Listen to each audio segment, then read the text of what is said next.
porque los anestésicos han iniciado desde 400 a 700 años antes de Cristo, desde que los indios masticaban coca para fines, digamos, terapéuticos. Y en realidad el uso de anestésico comienza en 1860, cuando el científico Albert Niemann logra sintetizar a partir de una planta llamada Erythrocylon coca el primer anestésico local de tipo éster. A este él lo denominó cocaína. Ya para el año 1884, el cirujano Karl Kohler utilizó por primera vez la cocaína como anestesia tópica. Ya van apareciendo a lo largo de los años diferentes tipos como prilocaína, procaína, tetracaína, y en 1943 el científico Lockfriend desarrolla un anestésico local de tipo amida, al cual denominó lidocaína.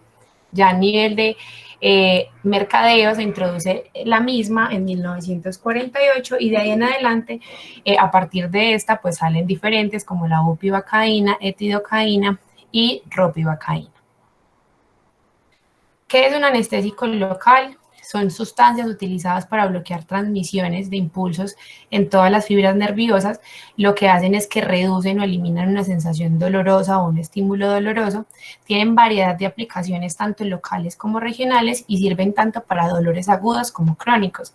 En los agudos lo manejamos en trabajo de parto, dolor postoperatorio, y en crónicos, por ejemplo, en neuralgias posherpéticas o en otro tipo de enfermedades. Además de esto, recordemos que la lidocaína se usa también como un antiarrítmico y nos sirve para ayudar a prevenir complicaciones derivadas de la manipulación de la vía aérea. Los anestésicos locales están principalmente compuestos de un anillo de benceno, que es la primera porción y es la porción lipofílica de la molécula. ¿De qué se encarga este anillo? Va a determinar la capacidad de penetración de las membranas biológicas y además es uno de los que me determina el potencial alergénico del fármaco. También tiene una cadena intermedia que me va a determinar si es el tipo de fármaco, es un tipo amida o es un tipo éster, y esto me va a cambiar en que el tipo amida pues va a tener un metabolismo hepático y el tipo éster un metabolismo por esterasas sanguíneas. Además de eso, pues determina tanto la potencia del principio activo como la toxicidad. Y ya por último está el grupo amina, que puede ser terciario o cuaternario. Esta ya es la porción hidrofílica de la molécula y puede estar ionizada o no ionizada. La forma ionizada lo que va a hacer es que se va a unir a un sitio específico que va a estar en el canal de sodio y lo que va a hacer es que lo va a bloquear. Y la no ionizada, esta se difunde a través de barreras lipídicas que van a estar tanto en el epineuro como en el perineuro y también en el endoneuro. Entonces esto va a llegar hasta el interior de la neurona. Estos anestésicos se clasifican en amida, como mencionamos anteriormente, por su cadena intermediaria, o en tipo éster. Las mayores diferencias pues son que el tipo amida son estables en solución, el tipo éster menos estables. Los tipo amida generan por lo general son menos reacciones alérgicas comparado con los tipo éster, metabolismo en hígado en el amida, metabolismo en esterasas plasmáticas en el tipo éster, y algunos ejemplos de ellos son lidocaína, prilocaína, bupivacaína y ropivacaína, son de tipo amida, y cocaína, procaína y benzocaína y tetracaína son de tipo éster. Bueno, el mecanismo de acción en los anestésicos locales lo que hacen es estabilizar membranas neuronales, ¿cierto? Entonces, lo que hacen es que en los nervios ellos van a alterar toda esta generación y propagación del potencial de acción y eso lo hacen elevando el umbral de excitación. Entonces, así retardan velocidad de conducción porque ellos se unen a diferentes sitios donde bloquean esos canales de sodio que están activables por voltaje y lo hacen a nivel de membrana neuronal. Entonces se dice que cuando el canal, por ejemplo, de sodio está abierto, va a ser mucho más susceptible para ser bloqueado por los anestésicos locales. Pero hay que tener en cuenta que hay ciertos factores que influyen en la aparición, en la intensidad de la anestesia local. Entonces, primero está el diámetro de la fibra nerviosa, que es a menor calibre de la fibra nerviosa, pues yo voy a tener un bloqueo mucho más rápido y más potente en la conducción nerviosa. Y esto se da porque el orden del bloqueo pues va a depender de muchas cosas. Una de ellas es que, por ejemplo, si el anestésico alcanza a ponerse en contacto con fibras autonómicas, que normalmente pasan en el tipo de anestesia que es conductiva, lo que hacen pues que esas fibras autonómicas van a ser las primeras en afectarse. y se manifiesta pues porque hay un bloqueo precoz autonómico, por ejemplo, pues va a generar una vasodilatación o una hipotensión. Además, hay algunas fibras que, por ejemplo, tienen igual diámetro, entonces se bloquean primero las que son amielínicas y luego las que son mielínicas. En cuanto, digamos, a esta diferencia de la velocidad del bloqueo, se consideran como bloqueo diferencial. Y esto va, pues, de que primero se bloquean las autonómicas, luego las de dolor, luego las de tacto, luego la temperatura, y ya por último, pues, las de percepción y finalmente las fibras motoras. Y esto hay que tenerlo en cuenta porque el bloqueo comienza a desaparecer de forma contraria, es decir, primero se recupera la función motora, después la propiocepción, el tacto, dolor, temperatura y finalmente toda la función autonómica. Otro factor es el pH del medio, porque digamos la actividad de los anestésicos locales suele ser muy influenciada por el pH en el que ellos se encuentran, porque la forma, por ejemplo, no ionizada del anestésico local, ella es, como mencionábamos anteriormente, la responsable de la difusión a través de las membranas.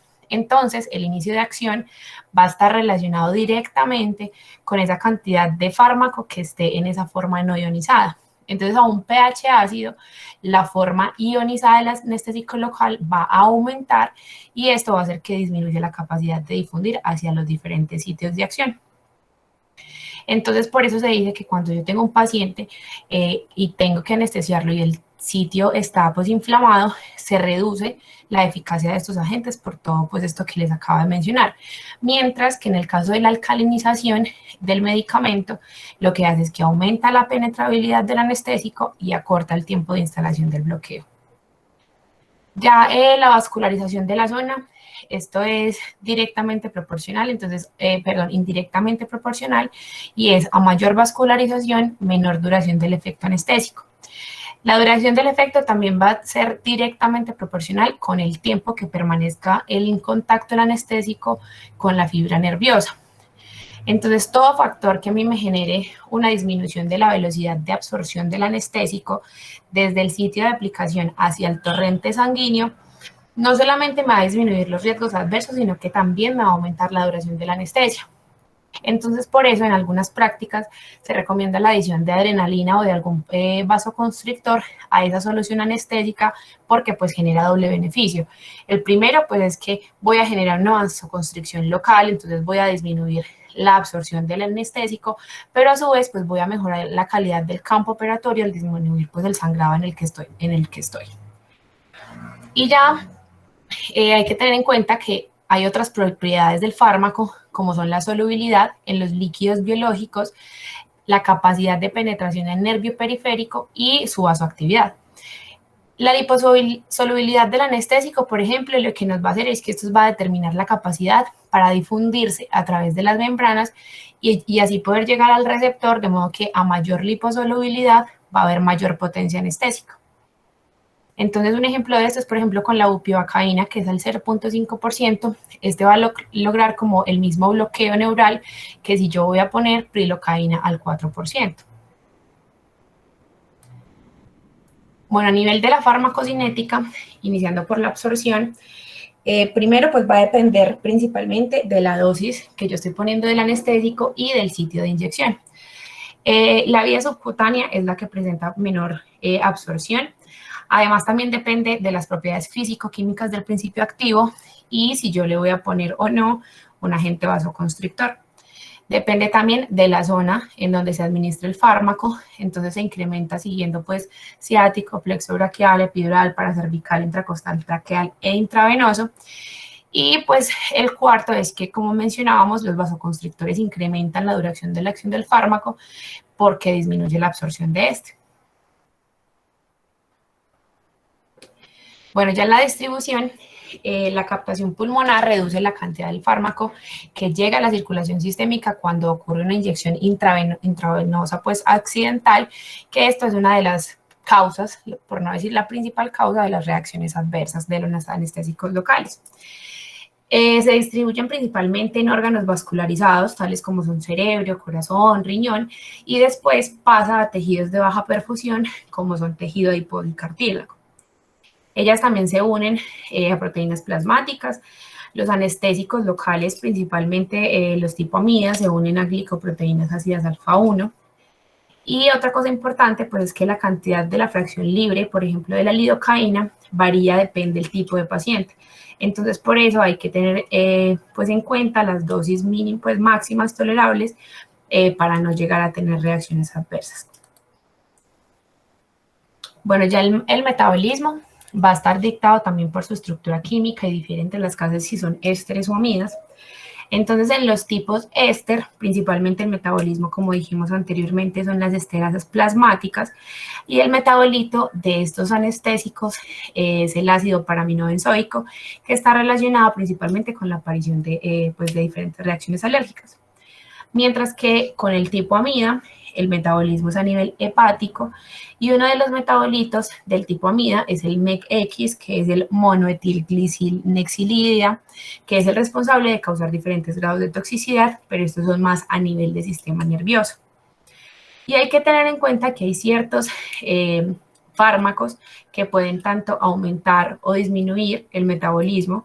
Dentro de los que se aumenta el metabolismo se menciona de la lidocaína, se mencionan los betabloqueadores, y los que disminuyen el metabolismo se reaccionan pues los anestésicos inhalados. Bueno, la toxicidad es un factor que hay que tener muy importante porque pues digamos que el grado de toxicidad se correlaciona con las concentraciones, y hay tanto reacciones adversas tanto a nivel sistema nervioso central como cardiovascular. Entonces, la toxicidad sistémica que se da a nivel del sistema nervioso central nos van a dar en un paciente que van a empezar con entumecimiento perioral, lingual, aturdimiento, acúfenos, inquietud, verborrea, nistagmos, escalofríos, incluso pueden llegar a convulsiones generalizadas, y a dosis mucho más elevadas incluso pueden llegar a tener depresión generalizada del sistema nervioso central, que se puede manifestar con coma, paro respiratorio y muerte. Y esto va a ser consecuencia de la alta concentración plasmática que el paciente pues va a alcanzar normalmente, como mencioné, por una inyección intravascular accidental, y pues debido a que como el cerebro tiene gran liposolubilidad, pues va a pasar rápido a este. La toxicidad a nivel cardiovascular, esta requiere un mayor nivel sanguíneo de anestésico local, y esta está relacionada principalmente con la potencia anestésica del fármaco. Y va como a tener dos fases. En la primera, lo que va a generar es que va a aumentar la tensión arterial, la frecuencia cardíaca, porque va a haber una estimulación simpática. Y ya después produce hipotensión porque hay una acción vasodilatadora, y pues si el paciente, digamos, no mejora, puede incluso llegar a un colapso cardiovascular. Entonces, por eso se recomienda que cuando yo voy a poner un anestésico local, antes de, pues de administrar el anestésico, y cada 2 a 3 cc de anestésico inyectado, aspirar la aguja, pues la jeringa, para verificar que no se haya puncionado un vaso sanguíneo. De ahí parte la importancia, pues de ahí es la importancia de realizar este procedimiento. Se dice que la lidocaína se asocia más a neurotoxicidad, mientras que la opia a cardiotoxicidad. Bueno, el uso clínico se usan para muchísimas cosas, tanto para anestesia espinal, anestesia epidural, bloqueos de nervios periféricos, anestesia regional, infiltración, y pues como mencionábamos anteriormente, como antiarrítmico también se usa. Bueno, vamos a hablar un poquito entonces ya como de cada una de las más utilizadas, iniciando con la lidocaína, que pues es como la más utilizada. Este es un anestésico local tipo amida, tiene muchas presentaciones como pueden ver, y pues tiene de varias dosis, de 4.5 a 7 miligramos por kilo, depende de la literatura que se lean, pues las dosis pueden variar, pero digamos que se usa más o menos de 4.5 miligramos por kilo para la lidocaína simple, hasta una dosis máxima de 7 a 7.5 si es con epinefrina. Esas son dosis máximas. Recordar pues que se metaboliza en el hígado, se excreta por orina. Y hay que tener en cuenta que, por ejemplo, cuando se aplica a las membranas mucosas, lo que hace es que produce el inicio de la anestesia en varios minutos y puede durar al menos 30 minutos. La lidocaína pues es un derivado del ácido acético, se considera que es un anestésico de duración más bien corta, y pues como mencionábamos, la dosis varía según respuesta del paciente y el lugar de administración. Tiene una duración de acción intermedia, Y pues cuando se usa con epinefrina, pues aumenta el tiempo de acción y disminuye absorción sistémica y toxicidad. Ya la bupivacaína, este también es un anestésico local tipo amida, es de larga duración, este se usa en anestesia subaracnoidea para efectuar, digamos, intervenciones en extremidades inferiores, también en perineo, abdomen inferior, parto vaginal, ya sea pues normal, o también para cesáreas, cirugías, etc. También está indicada en procesos odontológicos y pues digamos que su principal inconveniente es el potencial pues cardiotoxicidad que tiene. Las dosis pues máximo de 1 a 3 miligramos por kilo o de 3 a 5 pues si es combinado con algún vasoconstrictor. Estos son otros que pues digamos no se usan tanto como pues los dos anteriormente, pero pues igual pues les voy a hablar un poquito de cada uno por encimita. La benzocaína, esta viene en gel, en líquido, en ungüento y en aerosol. El aerosol principalmente se usa para anestesia de vías pues aéreas. La dosis, digamos que es pues muy difícil de determinar en aerosol, máximo se recomiendan 200 miligramos y se absorbe rápidamente, especialmente si la mucosa pues no está, digamos, tiene alguna lesión o algo. La bupivacaína liposomal, esta digamos que está aprobada por la FDA para hacer infiltración en sitio quirúrgico y se usa para infiltración del tejido antes del cierre de la herida. También pues, se usa para el bloqueo de campo y desde el 2018 ya lo están empezando a utilizar para bloqueo interescalénico para ponerlo en dolores posquirúrgicos.